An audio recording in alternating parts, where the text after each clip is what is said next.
ام زیادتر باوی که برفرهتر لستروی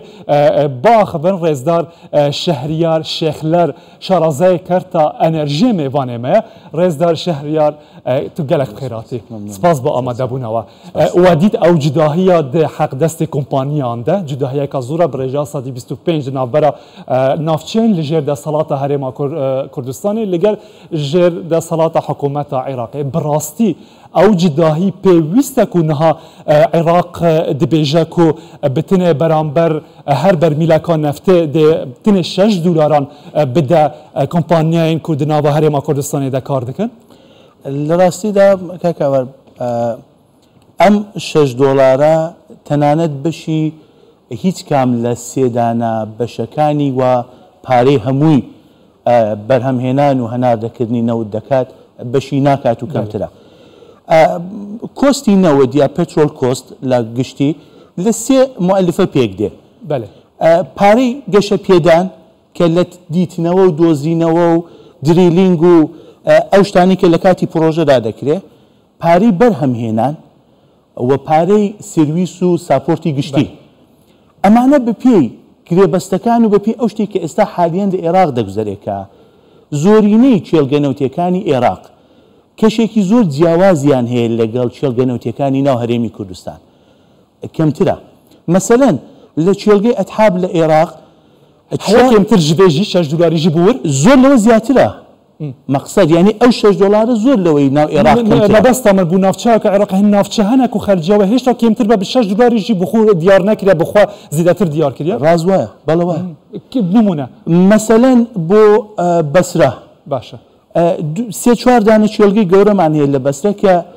لە ژماری 5-6 چێلگەی گەوری دنیادان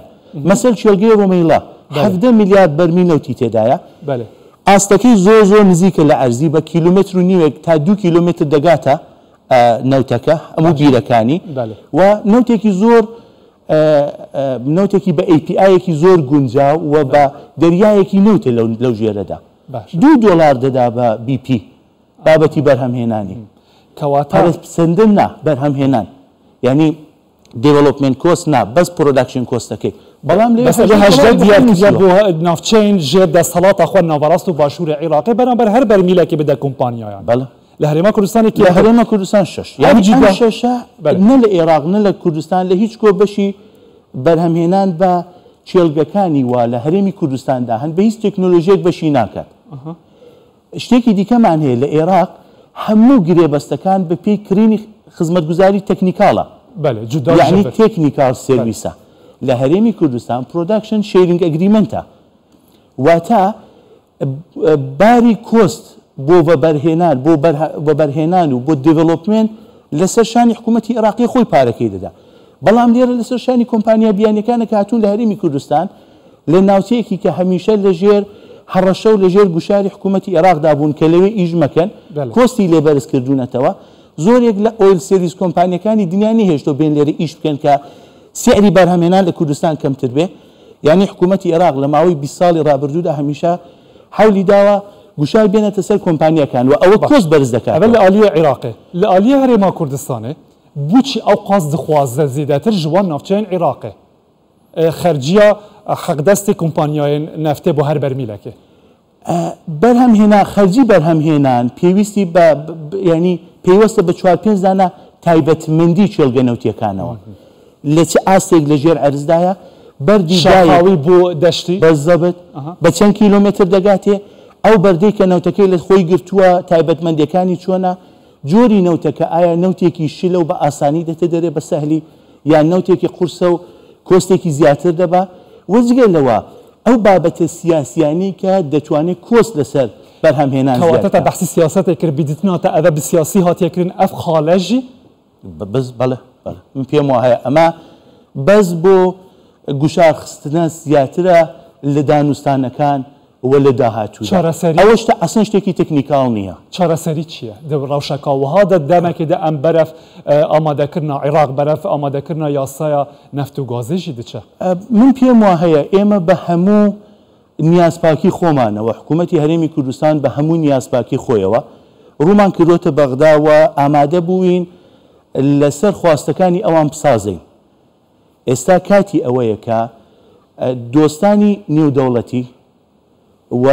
لە ئاستی سیاسیدا دۆستەکانی ئێمە لە ناو هەرێمی کوردستان و لە عێراق گوشار بکەن نەهێڵن ئەم شتانە بەم جۆرە بڕاتە پێشەوە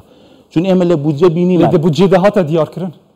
لە ئێمە بینیمان کە جێبەجێکردنی بودجە و پەسەندکردنی بودجە تا چ ڕادەیەک ڕێز لە ڕێکەوتنەکانی پێشوو گیرە ئێستا پرۆژە یاسای نەوتوگازیشمان ئەویش لەوانەیە هەر بەم چارە نووسە بڕاتەوە و ئەمە بەڕاستی بۆ ئەوەیە کە نەوتی کوردستان بەرهەم نێت و نەوتی کوردستان هەناردە نەکرێت $6 ناکرێت لە حالاتێکەوەها دە کۆمپانیا دێ بکەن کو بەرەخۆ نەدەنێ یعنی کە بێن زیاتر خۆیان بدەنە هەرێمی کوردستان ناوت بەرهەم بینی لە جیاتی ئەوە بەرەخۆ بدەنە ناوچەیەندن ئەو کۆمپانیانە لەگەڵ هەرێمی حکوومەت یارمەتی کوردستان گرێبەستیان هەیە و تا ئێستا نویستی وان گرێبەستە چت بەدە حالاتەکەەوە تا ئێستا ئەمان بە گرێبەستەکانی خۆیان قانع بوون بەڵام ماوەیەک پێشتر خۆشیان ڕایانگەیان کە ئەگەر گوشارەکان تا ئەو ئاستە بێت و ئەوان لە شایستە داراییەکانی خۆیان و لە مافەکانی خۆیان بێبەش بکرێن دەتوانن لە دادگا نێودەوڵەتیەکان شکایەت تۆمار بکەن و ئەو سکاڵی ئەوان دیکەن لە بەغدا دەبێت لە حکوومەت یاریمی کوردستان یەک ژێڕێن چارەسەریەک و سکاڵا تۆمار بکەن دادگا ئەوە یەکیان هەر بۆ جۆری کە باسم کرد ئەوەیە کە وڵاتانی دۆست وڵاتانی پاڵپشت بۆ هەرێمی کوردستان یارمەتی بدەن شتەکە حەلکرێ ئاستێکی دیکە ئەوەیە کە لە ناو عێراقدا هێزە سیاسیەکان یارمەتی هەرێمی کوردستان بدەن کە شتەکە حەلکرێ ئەگەر هیچ کامەیەک لەوانە نەکردرا ڕێگاچاری دیکەمان هەیە بکورتی ڕێزدار شەهریار تو دبینی و ئەم نێزیکدا عێراق بەخوادیە یاسا نەفت و گازێ ڕەوشەکەەوەهادا من پێشتریش هەر لەگەڵ کوردستان 24 باسم کرد بەڕاستی نیگەرانی ئەو بابەتەم و دڵڕاوکێم هەیە لەسەر ئەوەی کە یاسای نەوتوگازیش بە چارەنووسی یاسای بودجە بڕات. ڕێزدار شەهریار شێخلەر پسپۆرێ وارە ئەنەرژی گەلێک سپاس بۆ ئامادەبوونەوە دەم باش.